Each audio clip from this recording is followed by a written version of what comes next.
more importantly than the amount of ingredients that you use is the order of which you process them. In this bowl right now, I have 400 grams of brown sugar. Before we do anything else, mix in your 75 grams of white sugar and mix the two sugars thoroughly. All I'm doing right now is showing you my process, as that is, in my opinion, much more important than anything else. Try to break up any clumps of sugar and to mix this as thoroughly as you can.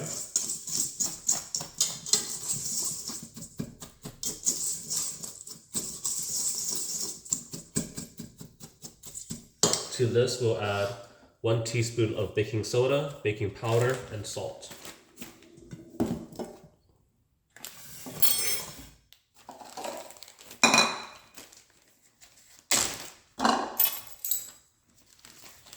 Make sure that when you're measuring your teaspoon of baking soda and baking powder that you level it as best as you can.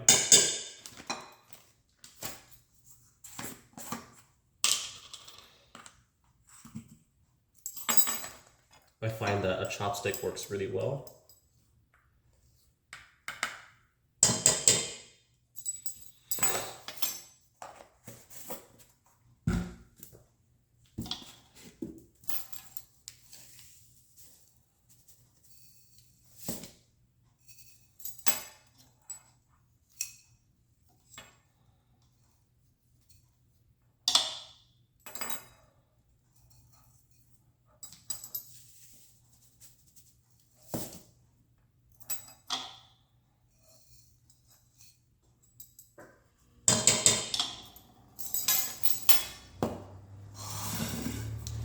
Mix this thoroughly.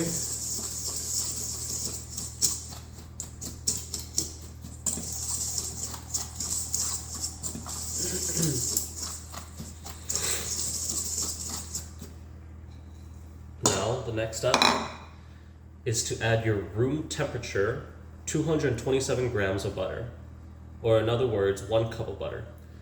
This is 80% butter, or in other words, European butter, but honestly, you can use regular butter as well. The only significance of me using European butter, or at least that's what the name suggests, is that supposedly it has less, water content and more milk, more butter.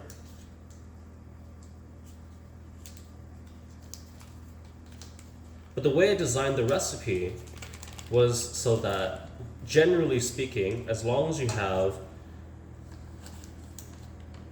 the right technique and around the same proportions, the recipe should come out the same almost every time. Of course, depending on the ingredients that you have, it will affect how the outcome is.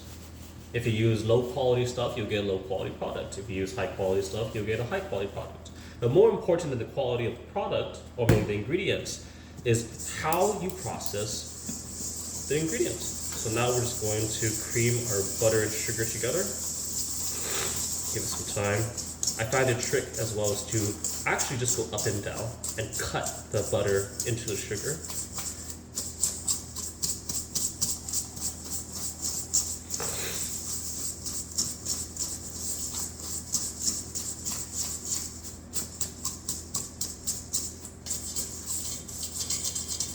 Never melt your butter. I found that when you melt your butter, it loses a part of its hydration. And what ends up happening is that when you do bake the cookies, they end up becoming significantly drier. Maybe it may not be noticeable to some people, but for my purposes, yes, it is very noticeable. Failure to follow my instructions is not a reflection of my failure, but a failure of the practitioner, of the creator themselves. But success of this recipe is not a reflection of my success, but your success.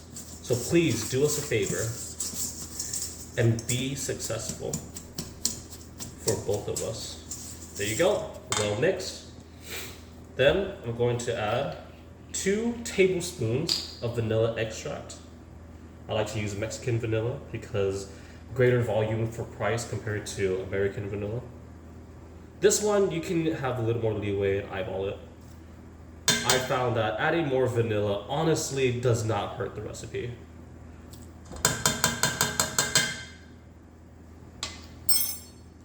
Two tablespoons of vanilla.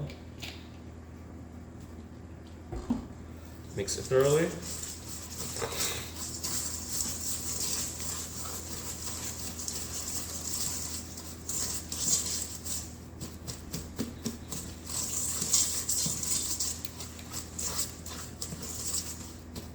And then 2 large eggs.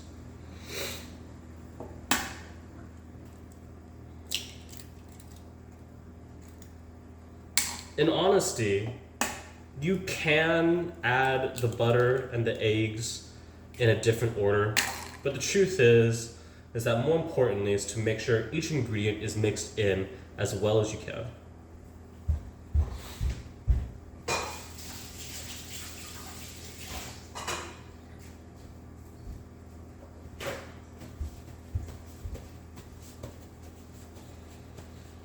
So far in this bowl, we have 400 grams of brown sugar, 75 grams of white sugar, 1 teaspoon salt, baking soda, baking powder, 2 tablespoons of vanilla, 2 large eggs, and because I'm going to make chocolate chip cookies, I'm going to add 10 ounces of extra.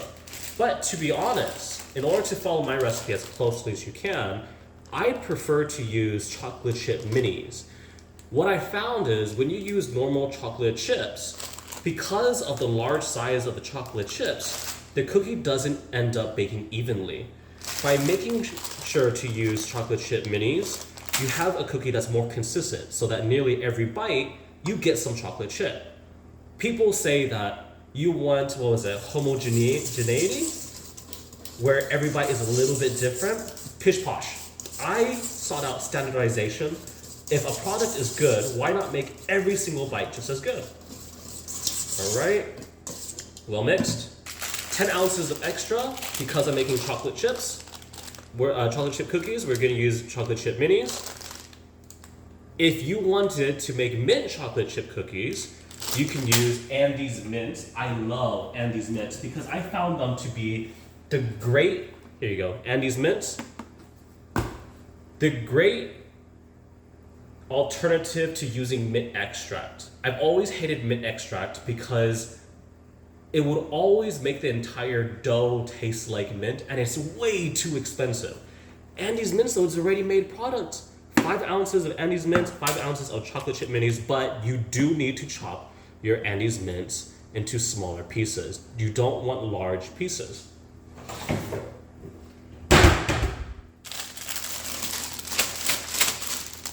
You mixed your dough, well, basically your dough.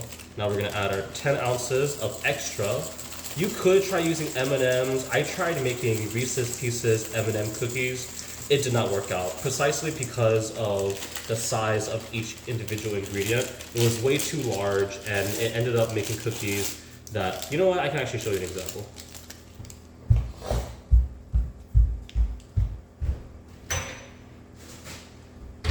Ended up making cookies that weren't consistent in size. And they didn't spread evenly. Look at that. This was an experimental failure. See? Doesn't spread evenly. The cookies are in nice shape. I promise you, I will document how my cookies are meant to look so you can follow along as best as you can. Mint in your chips. Some people like to do it after they already established the dough, but nonsense. I don't like to do that. Too much work. Get it around the bowl.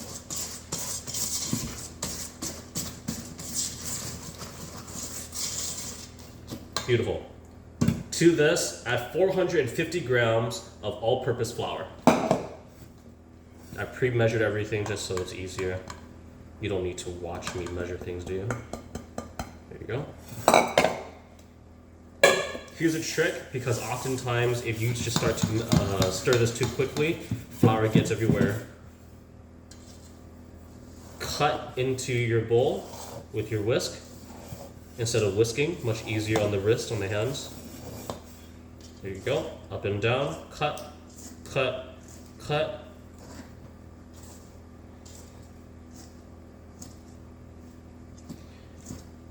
And watch, in just a moment, the cookie dough is going to be handleable. Handleable? Significantly easier to handle.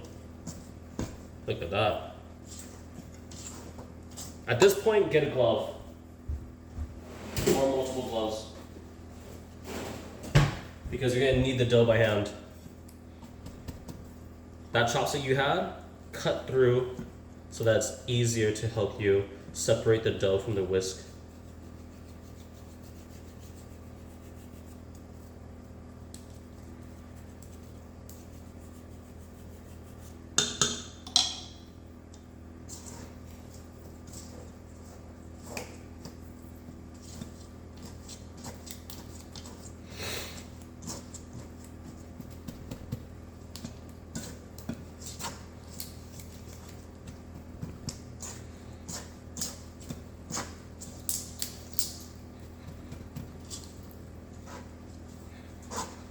There's a little bit of flour on the bottom, that's okay.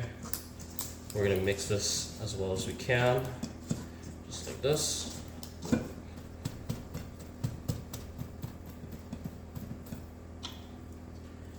Use your chopstick to cut in between the whisk and the dough.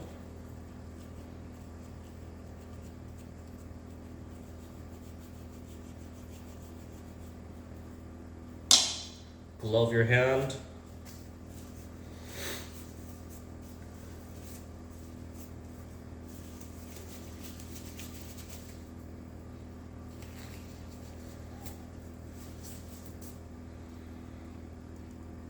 Get as much of the dough off the whisk as best as you can.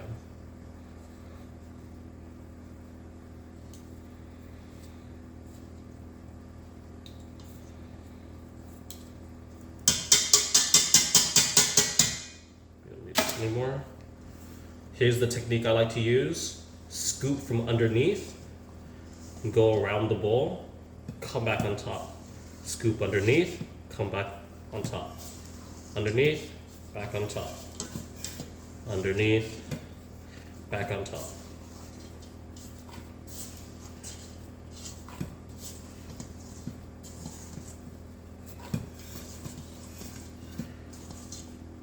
It may be a little bit sticky, but look, it more or less is a pretty nice dough. Use your hand to get around the edges of the bowl in case there's any flour or anything that's not mixed in properly.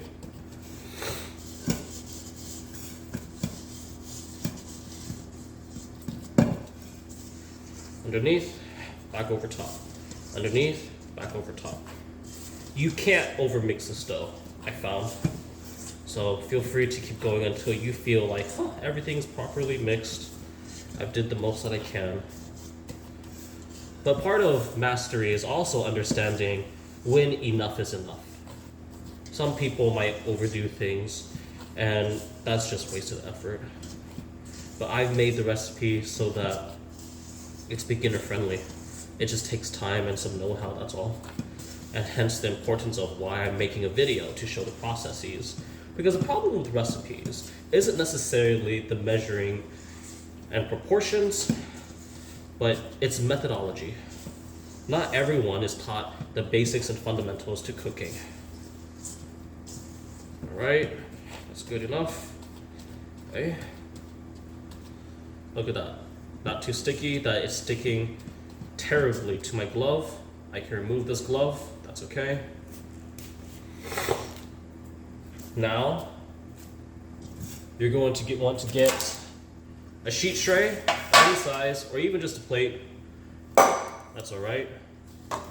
This is a 1.56, 1.57 ice cream scoop. In other words, a size small. This is very important to help you portion out each cookie so that it can be as standardized as much as it can be.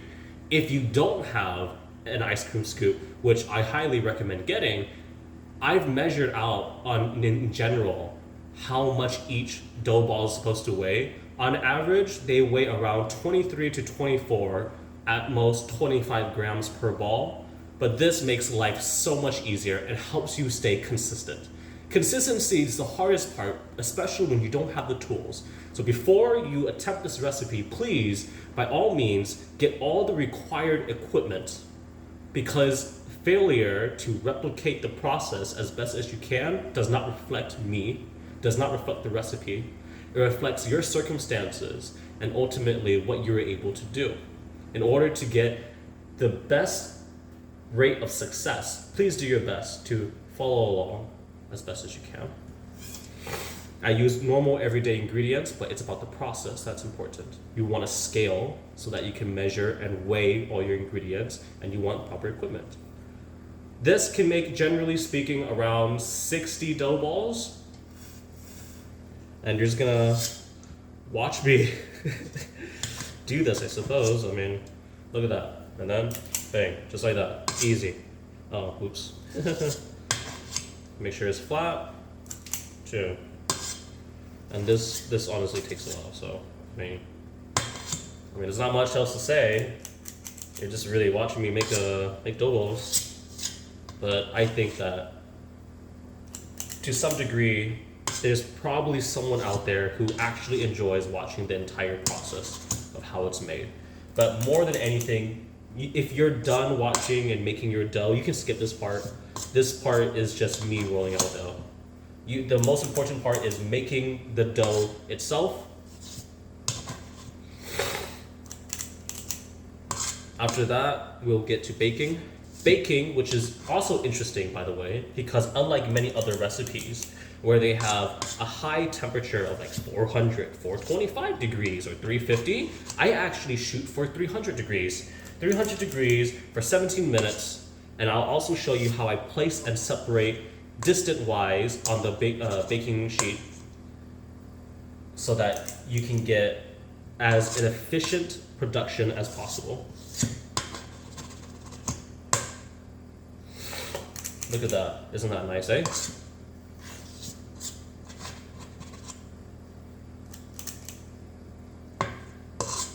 And don't get crazy over perfection, because nothing is perfect in life, right? And no matter how many times you cook, no matter how many times you bake, we may strive for this idea of perfection, but the truth is, ingredients are different all the time. Circumstances are different all the time. You can't expect one fish to be the same as another fish, or a slice of meat to be exactly the same as another slice of meat. The only thing we can do is do our best to adjust to the circumstances, to adjust the ingredients, and apply the cooking methodology and techniques that we understand to get a result that we desire. Cooking instructions, recipes, they're more like guidelines. The problem with it though, and why I believe so many people end up hating recipes or failing at recipes, is because there's a lot of background knowledge work that most people just don't know. But of course, the great thing with technology and the internet is that you can learn how to cook almost anything online. You know, nothing's really a secret anymore, which is fantastic. Because the whole point of this recipe was to be made accessible so that anyone can make it, so long as they have some time and I guess some equipment, which is my bad. But this is the best that I can do with ordinary, in my opinion, ordinary ingredients. Please don't try to substitute butter with margarine.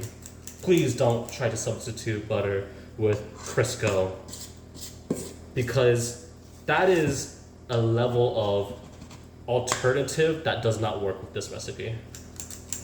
Let me go get another chopstick so I can move these around.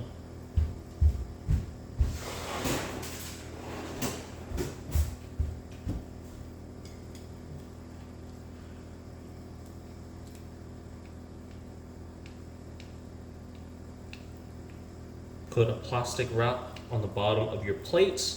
It doesn't have to be this, but you know, I love consistency. So it's nice to have things in order, right? Patterns and whatnot. There you go.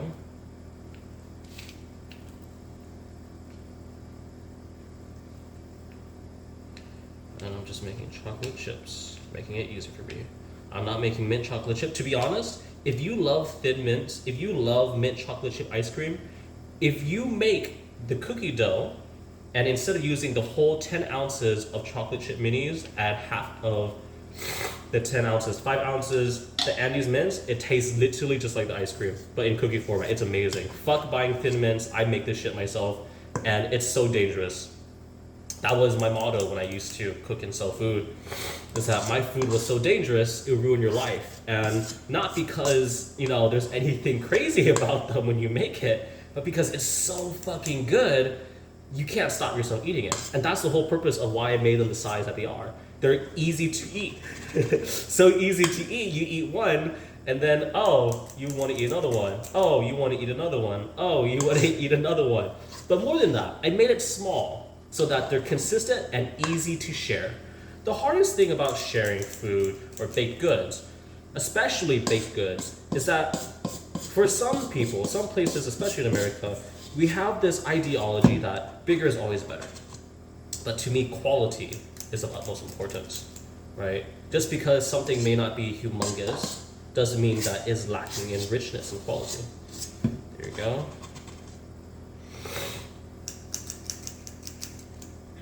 Easy to share, easy to gift. I promise you, you make this for Christmas events, birthday parties, they're gonna fucking love you. I make this recipe every time.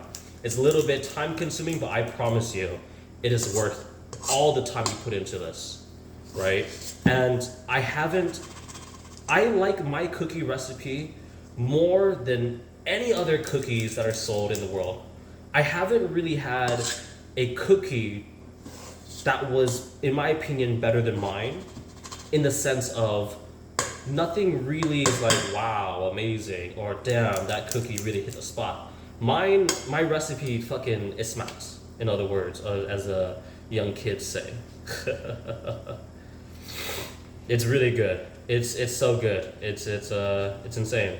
And I can't prove to you right now because I can't share with you in person, but every person who has eaten my cookie has loved it. And this is not me being hyperbolicious. Quite genuinely, everyone that has eaten my cookie loves it. Unless they, they just don't like sweets, which is a separate thing on its own. And then after this, I'll make another video, same process, but this time making cinnamon cookies. The only difference is that instead of adding chocolate chips, we're going to add 2 tablespoons of cinnamon, and then we're going to coat each cookie in cinnamon sugar. I hate when people say that they make cinnamon cookies, in other words, snickerdoodles. But what it really is just a sugar cookie coated just a fucking fart of cinnamon sugar on the top. A lie, a deception, right? What fucking bullshit is that? Can't believe them. So I'm like, why not, when you eat a cinnamon cookie, aren't you expecting a lot of cinnamon, or rather for cinnamon to be a very major component? Why are we skimping out on the cinnamon when that's arguably the most important part of making cinnamon cookies, snickerdoodles? Also, I hate sugar cookies because they crumble. There's no texture to them. Sorry, there's no body to them. There's no chewiness to them. So I made sure that this base cookie dough recipe is just really good. Simple ingredients, all about the processes, all about the methodology. You want to make peanut butter cookies, you can do that too. But to be honest, I haven't quite figured out the proportions of how much peanut butter to add, but it shouldn't be that hard, to be honest, for me to figure it out. So the base cookie recipe is good to be cinnamon, it's good to be chocolate chip, and it's good to be mint chocolate chip. It can be, even if you don't like to eat chocolate, you could even just make the base cookie dough recipe, and it's a very good vanilla cookie on its own too. And honestly, you want to know what inspired me to make the cookie recipe? Was because who doesn't like cookies, generally speaking, right? And it's so easy to share. My dream when I was a wee boy was to bring people together, to unite people. And before I got into the food and cooking world, I was doing a lot of martial arts. I was doing a lot of fighting. But over time, I began to realize, you can't really bring people together through fighting in martial arts. But a universal language that does work, that nearly everyone understands, no matter where you come from, no matter what language you speak, is food. Food is one of the universal languages, like love, like music, like laughter, joy, emotion, that brings people together. And so I sought out to study food science, to study the methodology of the greats, so I could make the most delicious, most amazing food in the world, in hopes that it could unite and bring people together. But at some point in my journey, I realized that this isn't what I wanted to do. I wanted to work specifically with making accessible recipes that are delicious, that nearly anyone can replicate. But the problem with that is that it's always about equipment, it's always about time, it's always about resources. As much as I'd like to simplify everything, to be honest, the only way for me to produce my best is to ask that you, the person that's watching this video, is willing to dedicate some time to make the product in the first place. And time is something that everyone is trying to save. It's a limited resource, and arguably the most important resource that we have. Notice how my baking tray is starting to fill up with the dough balls. That's okay. Don't overstack them, don't squish them. You'll make me very upsetty, regretty. All right, let's wrap this up once more, because you do not want to leave your dough balls exposed to the air. They will lose moisture, whether you believe me or not. So at any moment that you're not about to bake these cookie dough balls, make sure that you cover them in plastic wrap. I know that people try to be, eco-friendly, and they don't want to use plastic wrap because, bad for the environment and whatnot. But to me, this is non-negotiable. Don't wrap it with a paper towel. Don't wrap it with a dishcloth. No. Use your plastic wrap, because you don't want to lose your hydration.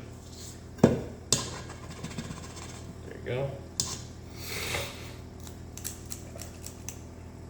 But yeah, my motto used to be that my food was so good it ruined your life. So good that you can't stop yourself. And honestly, the fucked up thing about that is I was successful. Successful to the point where I can't really eat my own recipes. I actually eat very bland, very normal for myself, because think about it. You have the power to make nearly anything you fucking want.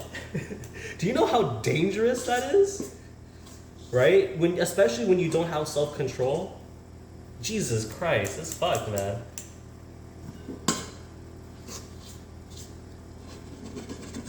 And I forgot whether I mentioned how many this can make, but around 60, 65, 67.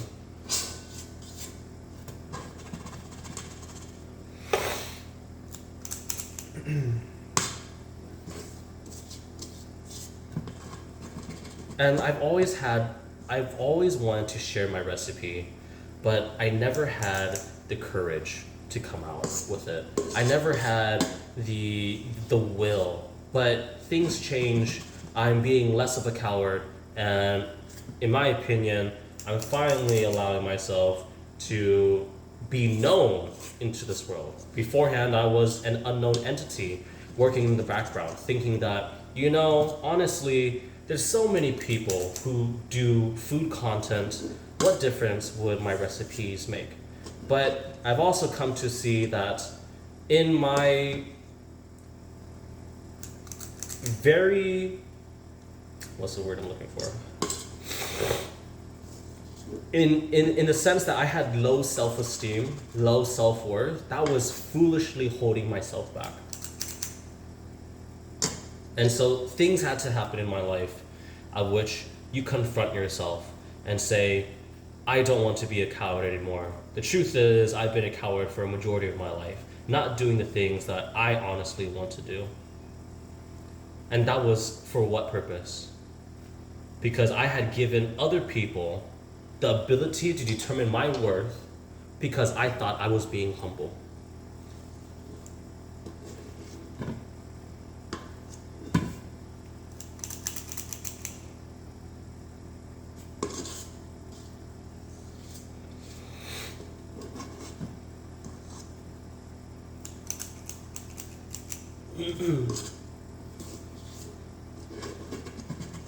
Look at that, eh?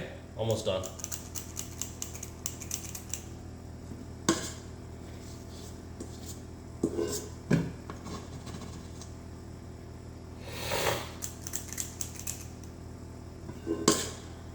And part of what also stopped me from desiring to continue my work in the culinary arts is that when I was really looking at food and what it was doing to people, yes, I could make the most delicious food, I could make the most amazing food, but I saw that honestly, the food that we eat on average, especially with the culture we have today, it's very destructive.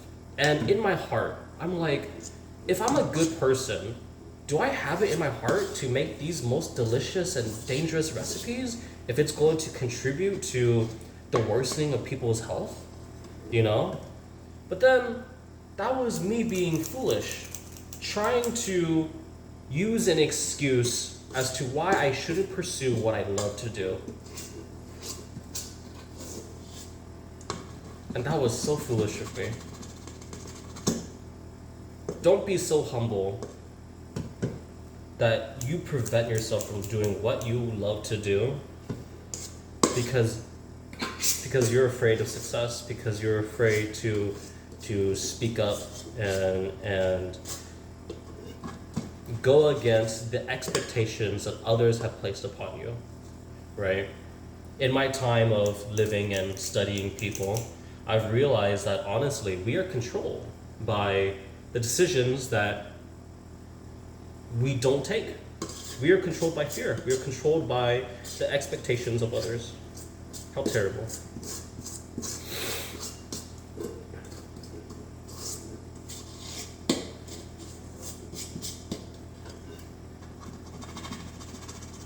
There we go.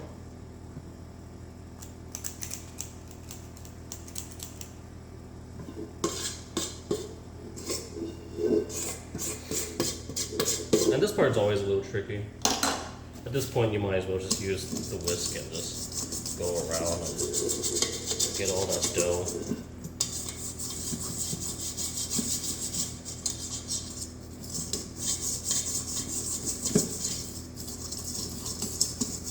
And generally speaking, you will get at least like one supersized dough ball, like that. Love your hand. That's just me personally. I'd always try to be clean, especially with handling food. Always tell others the ingredients that are in your food. Always tell them the processes, because everyone should know what they're eating. Alright, there you go. Look at that, eh?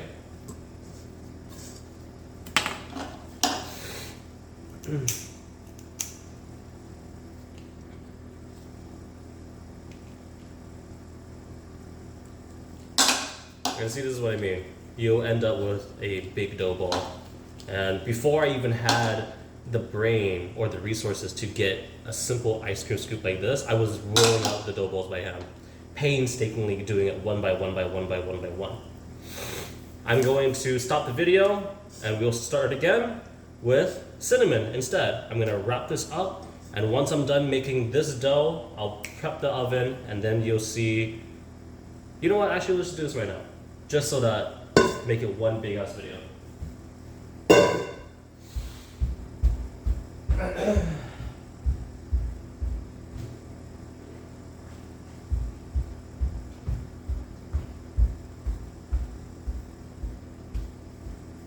Let's play pretend. Let's use our imagination. Okay? I had preheated my oven so that it is 300 degrees right now and that it's ready for me. But all I'm doing right now is showing you how I place the cookie dough on the sheet so that you have an idea of how do I spread it out, because there's also another step that I must show. Let me find a ruler or something like this. Okay. You can use parchment paper, but I found that the silicone baking sheets are fantastic, amazing. Invest into it. I promise if you like to bake, this is the way to go. Reusable again and again and again. There you go.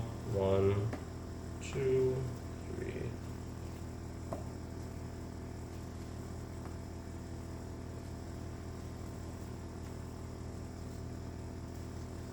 Try not to handle the dough for too long.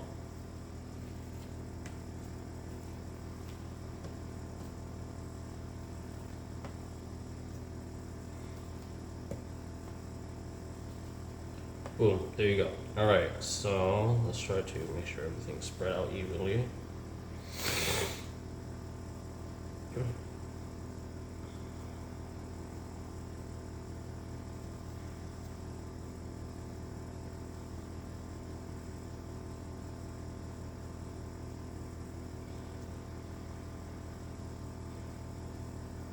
Okay, so each cookie dough ball is spread out roughly 2 inches apart. Yeah, 2 inches apart roughly. There may be some overlap, but that's okay. But here's the trick that I do, especially when I had to figure out what was going wrong with my cookie recipe, is that sometimes, especially when the weather is cold, and your dough is cold. You want your dough to be room temperature. Sometimes room temperature can be really hot though. Sometimes room temperature can be really cold though. One thing you want to do in order to help them spread, because I was facing the problem of cold environments, gently press it down. Gently press it down, press it down, press it down, press it down, press it down. That's it. That's all you do. Do this, and I promise you, your cookies should end up like mine.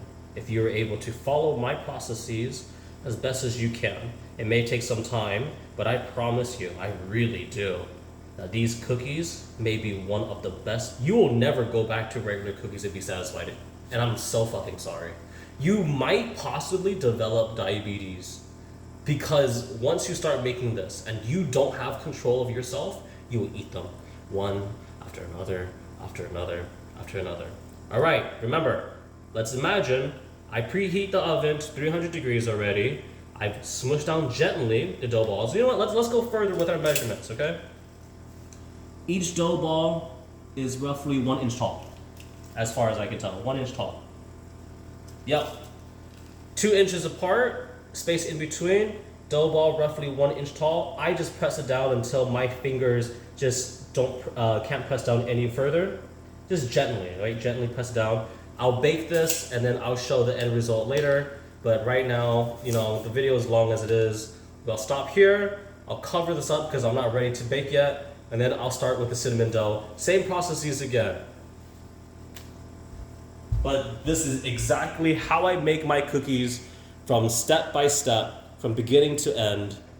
Once you bake it for 17 minutes, you're going to let it rest for 10 or 17 minutes, bag it up. Because these cookies have as little preservatives, they stale very quickly. But I promise you, in the days that you have them, they'll be gone before they stale.